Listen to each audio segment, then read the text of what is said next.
भारताचा अभिमान बिंदू असणाऱ्या तेजस MK1A विमानाला आज नाशिक येथे संरक्षण मंत्री राजनाथ सिंग यांनी हिरवा झेंडा दाखवला आणि ते आकाशात झेपावलं।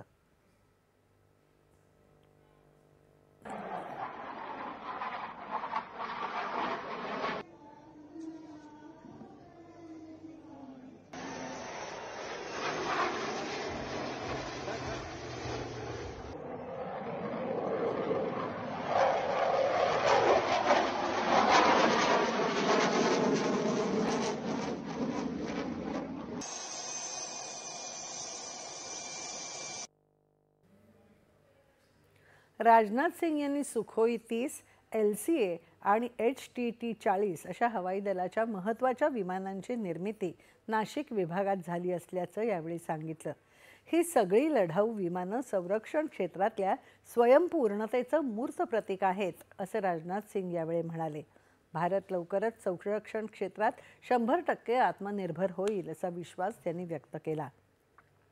2014 पूर्वी देशात सुमारे 70% संरक्षण उपकरणं आणि शस्त्रास्त्र आयात केली जात होती। आज मात्र तेवढीच भारतात तयार होत आहेत। ही आपल्यासाठी अभिमानाची बाब असल्याचं त्यांनी सांगितलं। और लगभग 65 to 70% डिफेंस इक्विपमेंट इंपोर्ट किए जाते थे, लेकिन आज स्थिति बदल चुकी है। अब भारत 65% मैन्युफैक्चरिंग अपनी ही धरती पर कर रहा है और बहुत जल्द ही हम अपनी डोमेस्टिक मैन्युफैक्चरिंग को 100% तक ले जाना चाहते हैं। यह हमारा संकल्प है।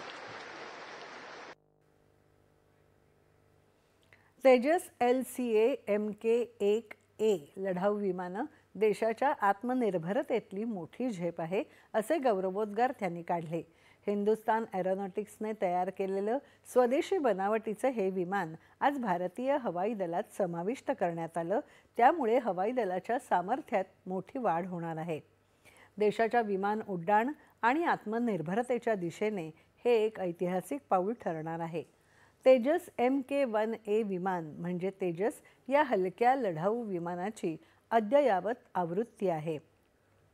हे विमान विशिष्ट इलेक्ट्रॉनिक्स, आधुनिक रडार प्रणाली आणि अत्याधुनिक आक्रमण क्षमता यांनी परिपूर्ण आहे। ताशी 2200 किलोमीटर्स वेगाने उडू शकणाऱ्या या विमानात हवेत असतानाच इंधन भरलं जाऊ शकतं। आजच्या कार्यक्रमात संरक्षण मंत्र्यांच्या हस्ते LCA तेजस MK1A च्या तिसऱ्या प्रोडक्शन लाईनचं उद्घाटनही झालं।